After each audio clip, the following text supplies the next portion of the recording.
In this edition of Sightings, the military is flying a new secret weapon. I can't say for sure what we saw was of this Earth. Were these designs stolen from an extraterrestrial craft?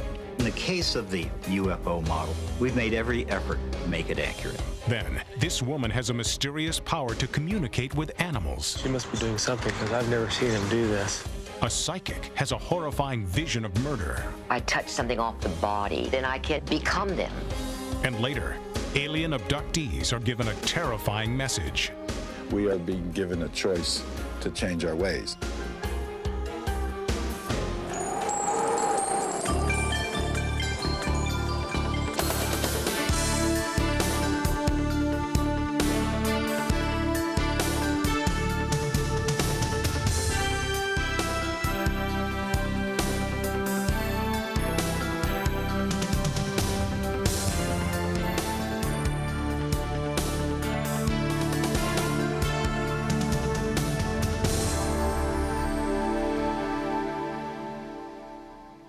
Welcome to Sightings. I'm Tim White.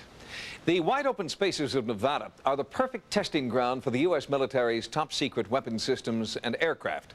So it's not unexpected that people who live there often report seeing unidentified flying objects. But the UFOs that have been sighted most recently are unique. You could see that it was definitely a spheroid-shaped object and that it was surrounded by this very energetic field that would lag behind the maneuvers that it would make. We stopped on this ridge, and my partner looked at me. His eyes were as big as fish bowls, and he motioned for me to look back over our shoulders to the east. I can't say for sure what we saw was of this Earth. Area 51, Dreamland, Groom Lake. This UFO-rich area has many names, unless you talk to the military. Despite high-level leaks about top-secret aircraft testing here, with codenames like Aurora and Black Manta, the Pentagon continues to issue their standard denials, even to Congress. Every time that there's a story about Aurora or the TR-3A Black Manta in Popular Science or the New York Times or something else, Congress calls the Pentagon on the carpet and says, "What's the deal?" They want to know if these planes exist. And every time they've asked about those planes, they've been told there is no such thing. The military has established a pattern of denial concerning these highly capricious wild aircraft, beginning in the late 50s and continuing to this day. The pattern of denial started with the U-2. In the 50s, sightings of strange cigar-shaped craft were followed by leaks about a new spy plane, codenamed U-2. The military denied the existence of any such plane, until Francis Gary Powers was shot down over Russia in a U-2. The pattern continued in the 1960s with the SR-71 Blackbird, in the 70s and 80s with the stealth fighter and the stealth bomber, and now in the 90s it's happening again. There are new sightings of disc-shaped craft, new leaks suggesting the discovery of an anti-gravity device, and the same old denials. There's a certain conceit, I think, among journalists that, well, if it's real, if it's true, we can get it, because Washington, the government, the Pentagon, they all leak like a sieve. Well, that may be the attitude in journalism, but if you ask military folks, they will tell you secrets can be kept. Secrets are kept. Many believe the secrets are kept here, at this supposedly non-existent Nevada military base. Rumors suggest that anti-gravity technology being used here was actually recovered from an alien spacecraft.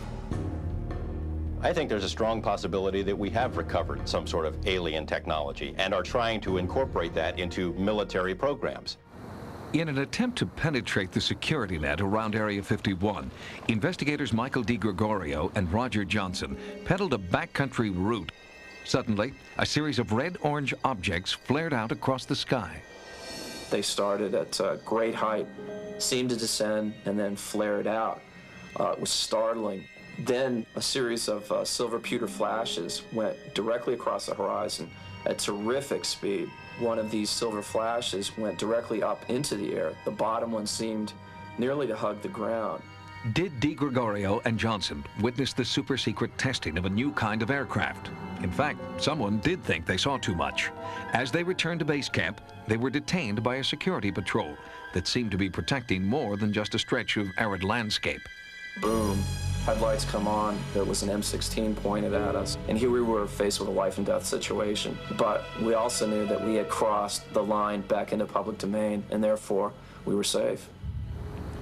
3 months later, in the same area, independent investigator Mark Farmer saw the same orange-red UFOs. He had a camera and captured these images on film. As an aviation expert, Farmer was stunned.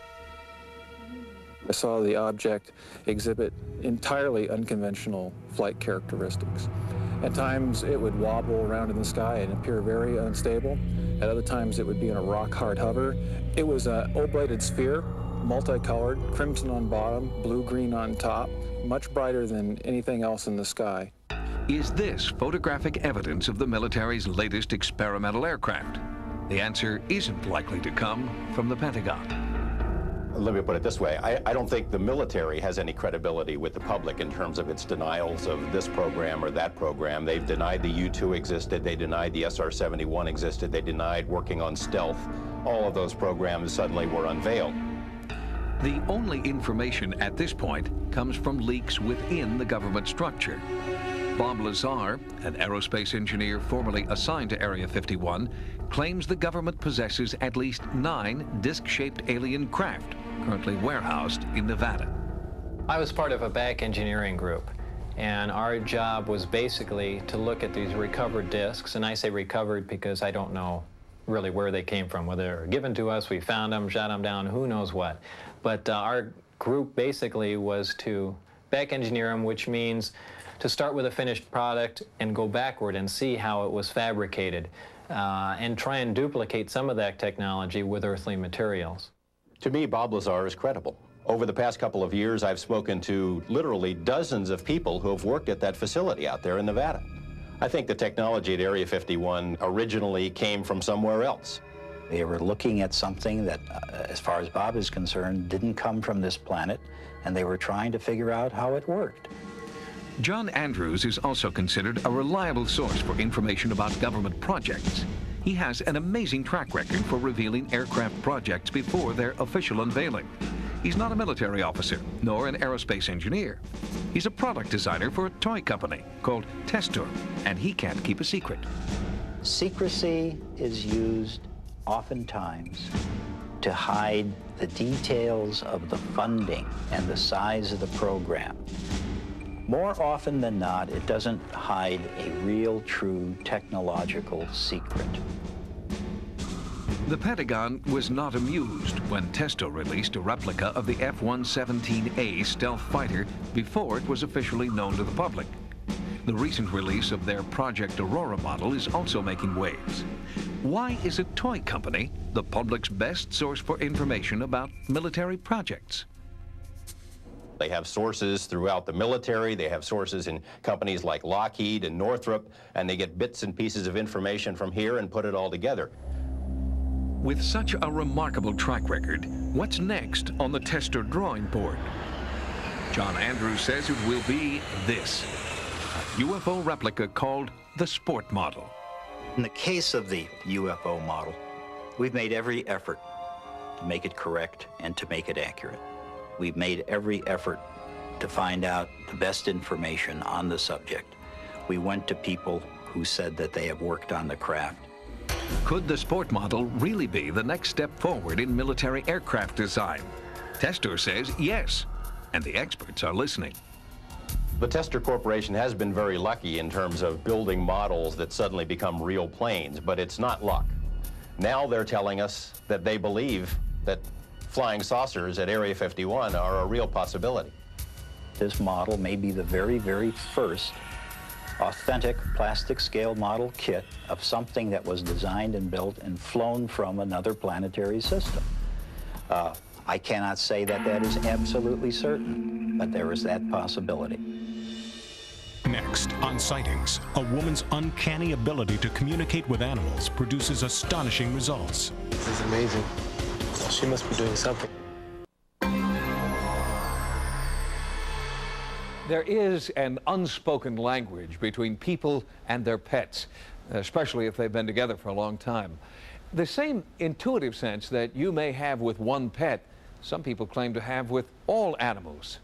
These aren't just fanciful modern-day Dr. Doolittles, professional pet interpreters like Samantha Curry get astonishing results. I'm usually the last hope. The average person comes to see me because they don't know where to turn. This is their last hope. She's like a translator, is how I would describe it. People seek out Samantha Curry when the special bond between pet and owner seems to be breaking down. She's part pet psychologist, part sounding board, and claims that her psychic connection with animals is so strong that she can often communicate with a pet even when the owner cannot. It was her work with the elephants at the San Diego Wild Animal Park that first brought Samantha's talents into the national spotlight. Well, the elephant keeper thought that his animals, the 7 or 8 elephants that he had, were acting a little strangely. The elephant keeper's wife, who knew of Samantha Curry, had mentioned this to him, and I guess he figured, why not give it a try? When I realized that I was in the presence of a very intelligent being, it was overwhelming for me. Zookeepers were astonished that Samantha knew things about the elephants which were not public knowledge, including the recent death of one of the herd. When it died, they took the body and they moved the body away. The elephants didn't even get a chance to touch that body or that form. The elephants at the animal park had never participated in this type of mourning ritual, and Samantha told their zookeeper that this was the source of the problem. They wanted to grieve for their friend in their own way. He just said, well, I kept the skull for some reason, I don't know why. Would that help if I put the skull in the compound? So he had done that, and then they let all of the elephants out the next day. And he said that he had heard 3 or 4 enormous cries, and then they worked all day to take and separate the tusk from the skull. And once that was done, it was as if something was listed throughout the whole herd. It's theorized in the wild that elephants will go through kind of a grief period, and they'll even pick up bones of elephants that have died and carry them with them. Just a chance to kind of recognize that they're not here anymore, pay their respects, I guess is how we'd put it in human terms. How did the elephants communicate with Samantha? She believes that animals transmit thought with pictures instead of words, and that she is sensitive to receiving those pictures. It's almost like going back to being in kindergarten. You see the flashcards and the picture of the boat and then the word the boat. By the time you get into 1st or 2nd grade, that word represents the visual impression. And Samantha uses the same kind of word pictures to talk back to her clients, like these thoroughbred show horses in Del Mar, California. These horses are working professionals, and their owners have a big stake in their success. She turned around and started telling me things about the horse that only I, as the rider, would know about. Toby's a jumper. Great horse. I first met Toby because he was having some problems with jumping. He was doing very well in the warm-up ring, and he'd go in the show ring and like pull 4 rails, and it just felt to me that his concentration wasn't there. Toby gave me visual impressions originally on how he was jumping, and that he didn't understand that this is really serious business. He was much more playful. As I talked about going over the jumps, that what he needed to do was just lift his legs up just a little bit higher, tuck them up close to his body, and then that his relationship with Mark was a business. When Samantha was communicating with Toby on how he should be jumping over the fences, she would go ahead and grunt. Well, Toby now grunts over certain fences. He doesn't grunt over every single fence, but every time he goes over a fence really well and he grunts, he's doing it in fairly good form. So I have to associate that with something that Samantha did. I think it would probably take me a whole year to what Samantha's been able to accomplish through the 2-month period of just communicating with him once. Toby is just one of many success stories Samantha has had working with horses at this facility. But not everyone is convinced. Well, I'm not really sure what to expect. I'm not very familiar with this stuff, but I guess I gotta be open-minded. It's only natural that many animal owners are skeptical before their first session.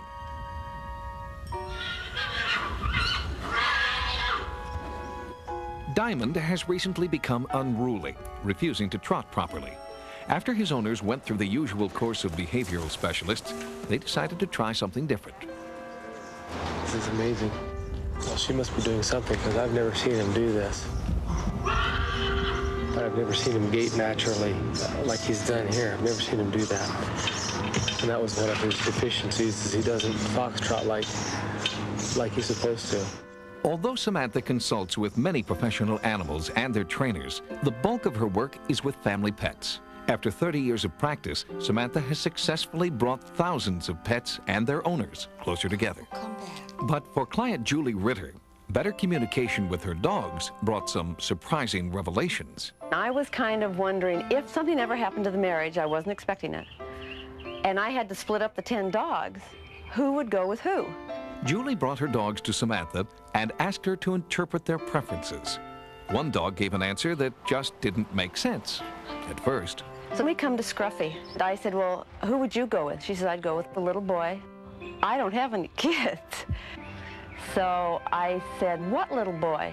And she said, well, the little boy that lives next door. Well, where am I? And, well, you're at church. And she said, well, the lady and my husband go down the hall. And I thought, oh my God, the only thing down the hall is bedrooms. And I went, oh my gosh, you're having an affair while I'm at church. And I started to laugh. I mean, the whole thing was hysterical. I'm talking to this lady with her eyes closed and dogs running around. And the irony is, we continued to work on the marriage, but ultimately it did die. And he married her, and the dog slept on the little boy's bed. Samantha believes everyone has the ability to communicate with animals using word pictures. It takes time and practice, but the rewards can be great. All the visual pictures are all in the brain, and then as you magnify and align your emotion with that visual, then the animal can understand you. If this is the key that will unlock the mystery of human-animal communication, Samantha Curry says we will all benefit from a more humane world.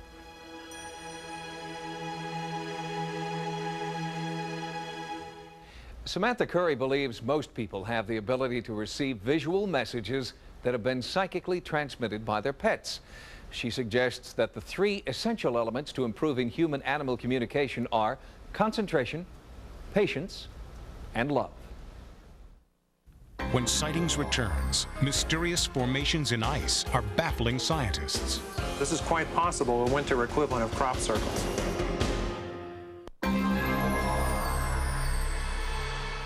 Crop circles are part of a larger paranormal phenomenon called UGMs, unusual ground markings. A recent study found that 53% of all UGMs are made in wheat. But there are also enigmatic markings in oats, corn, and ice. Ice circles are extremely rare, so sightings in the northeastern U.S. are drawing a lot of attention.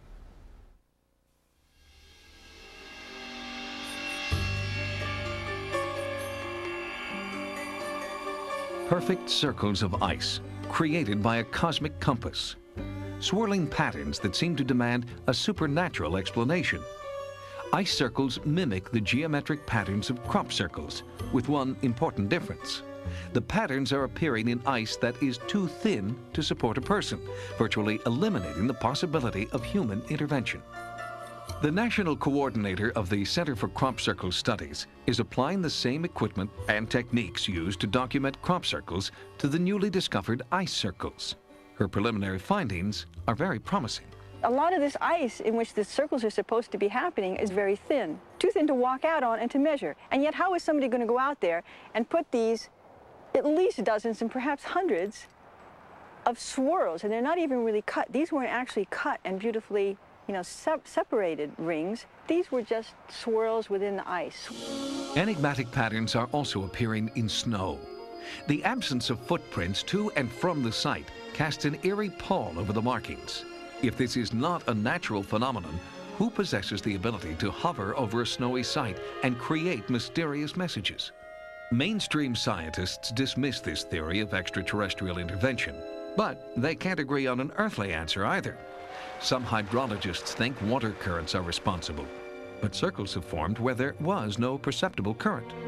Meteorologists who have looked into the phenomenon blame weather, but don't know why or what kind. For geologists, it's an Earth mystery with no explanation. One scientist who does have a possible explanation is John Burke. He has studied crop circles for the last 10 years and feels his theories about grain markings may apply to ice and snow markings as well. Burke believes an atmospheric anomaly called plasma is the key to the circle mysteries. We believe that plasma forces are involved in creating crop circles, because plasma is nothing more than electrified air particles. But you excite the temperature of that plasma a little higher and it will begin to glow. If you have it heated enough to glow, then it makes sense that it might be heated enough to melt snow and leave a record in the snow. Because certainly it would be nice to have a winter tapestry to record these events on, because there's no reason to believe they're seasonal. They quite likely occur year-round. Here we've got some snow circles on a frozen lake that, if you look closely at the structure of them, is not unlike what you see in a lot of crop circles. In this case, you could imagine that as a ring with standing crop in the center, and that's quite a common formation. Now, the same plasma mechanisms that form crop circles could be expected to be making these kinds of marks in snow if the plasma was heated sufficiently to melt the snow. So this is quite possible, a winter equivalent of crop circles. Paranormal investigators believe natural phenomena can't adequately explain the seemingly intelligent ice, snow, and crop designs. Given the random power of natural events like tornadoes and hurricanes, the orderly circles and intersecting lines here seem to demand a more supernatural explanation. Next, on Sightings, a psychic detective is haunted by visions of murder. I'm not me anymore, I'm them. And sometimes I hurt very much when I'm being killed. And later, alien abductees are given warnings of a cosmic apocalypse.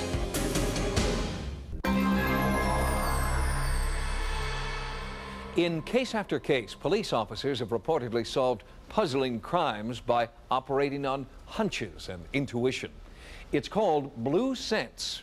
But when hunches and intuition don't pan out, more and more law enforcement agencies are turning to psychic detectives as a last resort. Noreen Renair sees things no one should ever have to see. She feels things no one should ever have to feel. Noreen Renair is a psychic detective who believes she has the ability to put herself into the role of killer, accomplice, or victim. It was like stepping on the moon once I entered into this. And it was just, I could touch a ring or watch, and I could see pictures in my head. Noreen became aware of her psychic gift by accident. At the age of 30, Noreen was working in public relations when she was asked to represent a female psychic. Reluctant at first, Noreen became fascinated with her new client. She just sort of did something on me and told me about some body scars and some things about me that there was just no way somebody could have told her. So then my mind started thinking, well, if she can do this, how can she do this? Noreen spent several years developing her psychic ability before she began offering her unique services to law enforcement. Over the past 15 years, she claims to have had many successes, including one unsolved case in which her psychic vision led to the arrest and conviction of 3 murderers. The double murder occurred on May 15, 1986, in this quiet neighborhood just outside of Albany, New York. One moment, Jake and Dora Cohn were settling in for the night. The next moment, they were dead. They were 72 years old, retired couple, living in a middle-class, maybe blue-collar neighborhood, and one night they were shot dead in the head. We had no physical evidence whatsoever, no weapon. We had 2 bullets laying at the scene, empty shell casings, and that was it. After 4 years of investigation, the police were no closer to solving the brutal murders of Dora and Jake Cohn. They'd exhausted every lead, and more recent crimes forced the unsolved Cohn case onto the back burner. But the Cohn's 2 children weren't ready to give up. They sought a different kind of help. The family came to us and recommended that we use a psychic in this case. The family wanted Noreen Renair. They'd read about her impressive track record and hoped Noreen's psychic ability would help crack their case. I don't really need to meet everybody. I just need to touch something that was on the victim. I touched something off the body. Sometimes it was worn with them when they were killed. I touch it and I can become them. The technique is called psychometry. By handling personal items found on the victims, Noreen believes she can psychically step into the crime scene and see what actually took place. They sent me some, a bloody shoe and a bloody pair of glasses. One was from Dora and one was from Jake. And then they called me and I tuned in and described what both people look like alive. Yeah, the hair went up on my arms, and I'm thinking, how in the world does she ever know this? For example, one of her opening statements was that the victim, Dora, was on a phone with a female at the time she was killed. Now, how she ever knows that, I have no idea. Detectives traveled to Noreen's Florida home for a more in-depth session. They watched in amazement as Noreen entered a trance state and seemed to become Dora Cohn right before she was murdered. I felt like I was sitting down and I felt like there was a phone in my hand and I was talking to somebody I liked and I felt it was a female. All of a sudden, I remember hearing some noise behind me. It came to a point, I had pulled Noreen's phone tolls through a court subpoena to make sure she didn't call Albany, New York to find that information. I mean, there was a tremendous amount of information that she was totally 100% accurate in. She had mentioned that a member of the family had brought the killer to the house on numerous occasions and that the killer had eaten dinner there. In her trance, Noreen felt a connection between Dora's grandson and the killer. And I was very surprised and shocked that this person was here. He shot me, and I don't know if I get up when he shoots me again, but I know I'm on the floor, and my back seems to be hurting me a great deal. And I'm on the floor, and I die. Noreen's revelation about the grandson's involvement shocked Lieutenant Krolak. He'd harbored similar suspicions since he first began investigating the case. After 20 years on the force, Lieutenant Krolak feels he's developed his own brand of psychic ability. He calls it intuition. But a cop's intuition isn't always enough. That's where Noreen comes in. People think that I can do this forever and ever. I work very few police cases because it exhausts me so terribly that day, that whatever day I worked, and the next day I'll be drained. Long days of reliving brutal crimes, tracking missing children, finding bodies. Sometimes, Noreen says, the horrific visual images stay with her for days. That was certainly the case with Noreen's work on the Cohn murders. Even though she never visited the crime scene, Noreen was haunted by one particular face. Her psychic visions were overwhelming. We brought down 10 photographs. She looked through the 10 photographs, put a few aside, went back and looked at them again, and then picked up the 3 that she put aside. Put one aside and said, this is the shooter, this is the killer. Took another one, put it aside, said, and she believes this is his associate. Picks the 3rd one, who turns out to be the grandson, and said he was part of this. She was accurate on all 3. In a sad twist of fate, Noreen had pointed to the son of the woman who had originally hired Noreen to work on the case. I know that she put us in a direction that we've overlooked. The alibi, the grandson looking into him deeper, certain other bits and pieces that she gave us that opened our eyes to something else. Lieutenant Krolak admits that without Noreen's help, the Cohn case may never have been solved. It's not my work, it's my life. Anything they want me to do, I'll try. I feel like I'm just sort of a tool.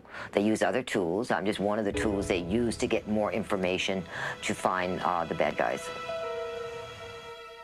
The shooters, Keith Snare and Robert Charles Skinner, were both sentenced to 60 years in prison without the possibility of parole. James Mariani, who was the Cohn's grandson, was sentenced to 40 years in prison without the possibility of parole. Noreen Rainier continues to work as a psychic detective. Next on Sightings, alien abductees receive a terrifying message from their captors. We are apparently a malignancy at a cosmic level now. Perhaps the most controversial subject we investigate on Sightings is alien abduction. More and more seemingly credible people are coming forward, claiming that they've been abducted, probed, and manipulated by aliens. And now there's a new pattern developing.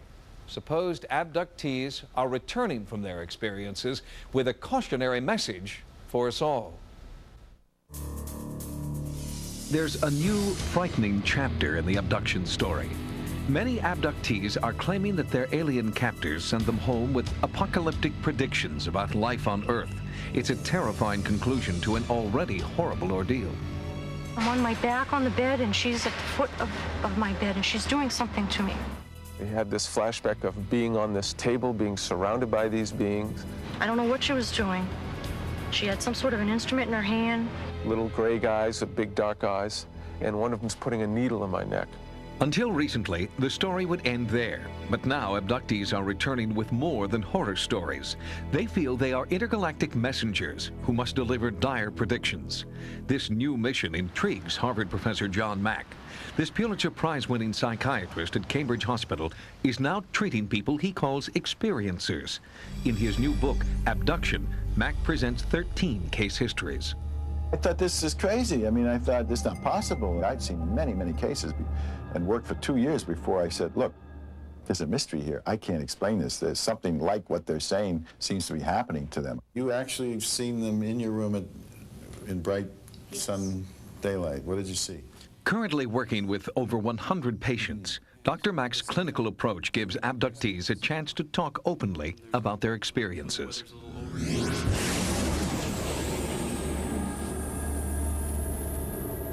I would have experiences that were so real, that were so lucid, they were every bit as real as me talking to you now, and yet I would dismiss them because they were so out of context.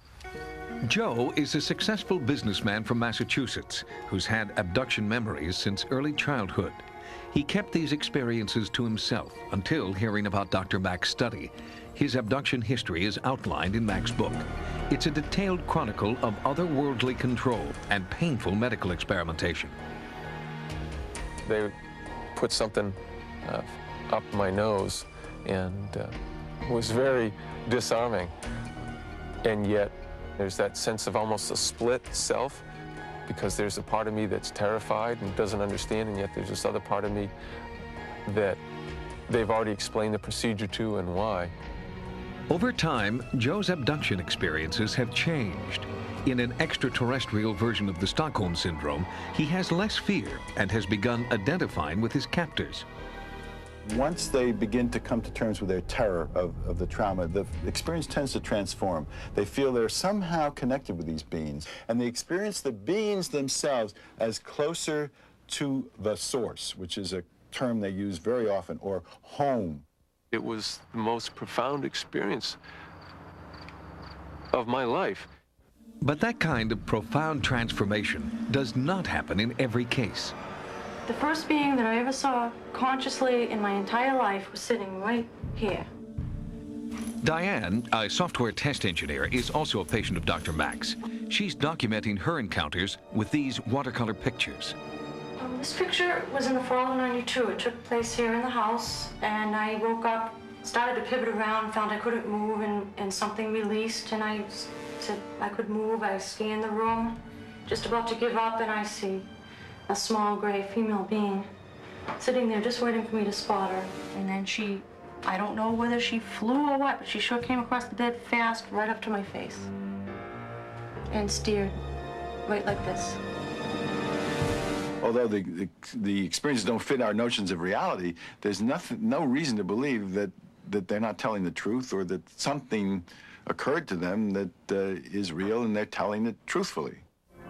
To corroborate these personal beliefs, Dr. Mack searches for parallels among abduction stories. The most common thread, and ironically the most extraordinary, involves reproductive experiments. Sperm samples taken from the men by a cup put over the penis, some kind of vibratory energy that causes an ejaculation. eggs taken from the women. Something is done between the egg and the sperm, which may be reimplanted in the woman in a subsequent abduction. Then that will be taken, the fetus will be taken from them at a later time. That's their experience. I flew out the window like a sucking, vacuumed out feeling with all the air pushed out of me.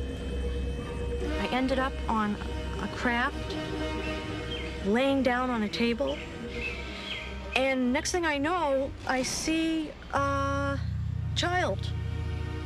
One of those ugly little gray things is holding a child up. And I said, no, that didn't come out of me. At the end of that experience, I blacked out and came to standing on this platform. And I was not home anymore. I was somewhere else. I don't know where this was. I felt like I was on a ship. The emotion is so appropriate to a real experience. Dreams don't operate like that. Fantasy isn't like that. Trauma displaced from some of the sources isn't like that. It isn't just a traumatic story. It's a complicated, consistent narrative that operates clinically altogether like a real experience. The complicated, consistent narrative Dr. Mack's patients describe always has a beginning, middle, and most recently, the same exact ending. Before they are returned home, the abductees are warned about an impending apocalypse, unless all people on Earth drastically change their way of thinking. We are told that the human experience, the human race, as we have known it, is becoming, or soon to be, non-viable, if not extinct. It can't survive. My own sense of it, and this is like purely speculative, is that we are also being given a choice to change our ways. In other words, we were here to shepherd or steward the earth, or be responsible for a higher consciousness, and what we've become so far from the Creator, so distant from the source, that we have treated the earth like it was our property, and we are apparently a malignancy at a cosmic level now. The message is, wake up, grow up. The sandbox that you're littering is not your own. That you are not alone.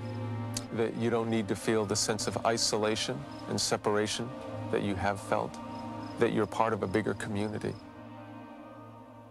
According to a recent Roper poll, 1 in 50 American adults exhibits at least 4 out of the 5 most common symptoms reported by alien abductees. That's a staggering statistic, because it seems to indicate that 2% of our adult population is experiencing something for which no one has a conclusive explanation. Next, is NASA hiding a startling discovery? NASA knows more about anomalous structures on Mars, possible extraterrestrials, that they're not telling us about. In 1976, the Viking mission to Mars sent back the first high-resolution photographs ever taken of the Martian surface. And since then, 2 additional missions have attempted to get even closer, but both have failed. In 1990, a Russian Mars probe named Phobos disappeared.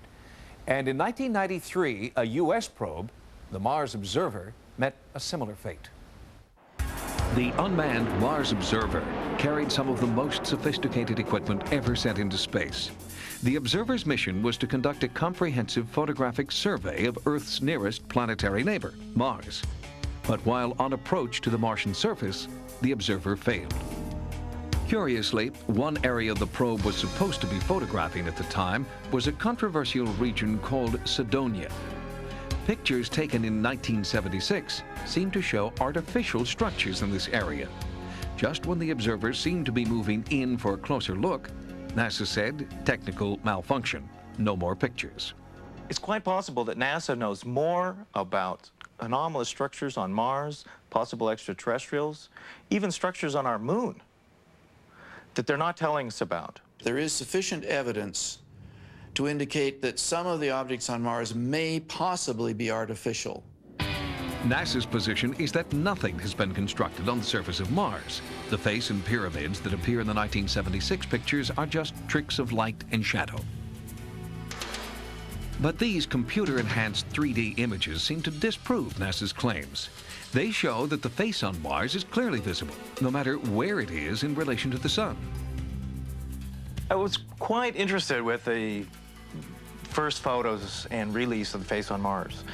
But particularly, I thought it was interesting the pyramidal structures. That some of these pyramids appear to have even a central stairway running up and down them.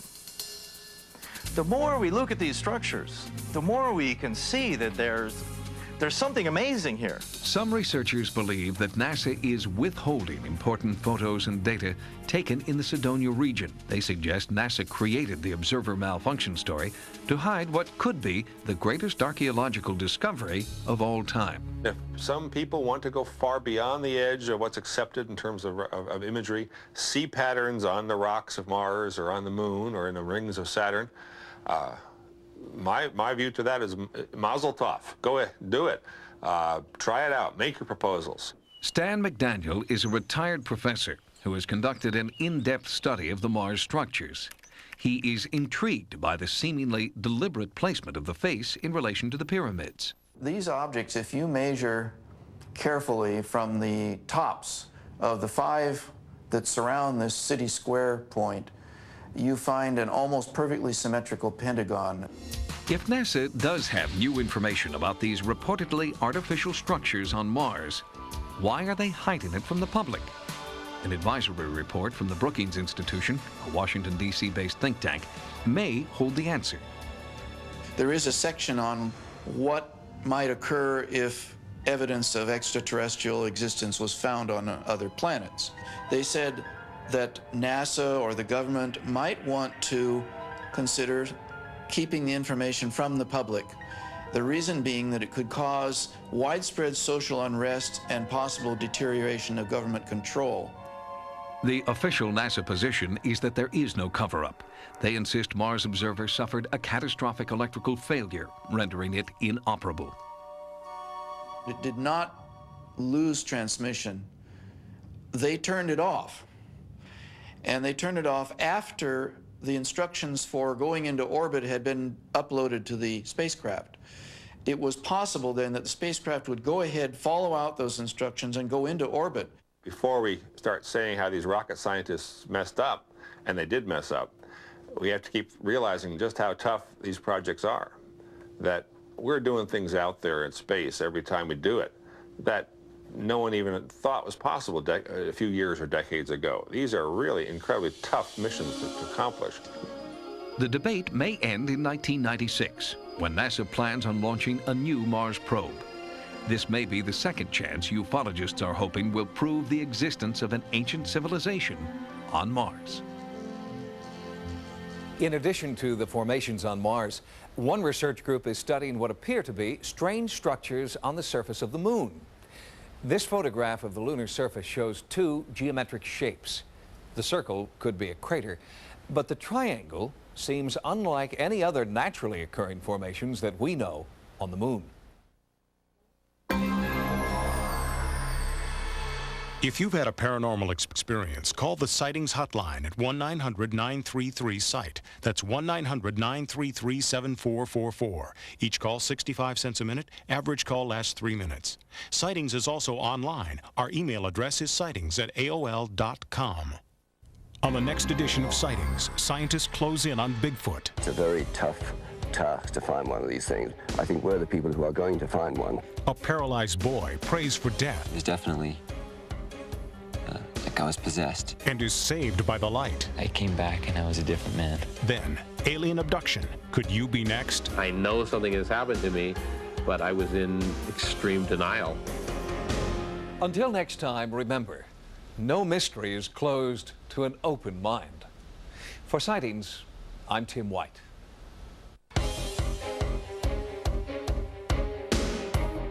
Next on Sci-Fi, The Sentinel. I go out and kick the crap out of bad guys, killers, freaks, and Canadian nationals, and they never see it coming. Our racket is handling cases other agencies can't. Or won't. Or don't. But you cut the 3 days of the Condor crap. The government's ultimate concealed weapon. The Invisible Man, a Sci-Fi original series. Tonight at 8 Eastern and Pacific. On Sci-Fi.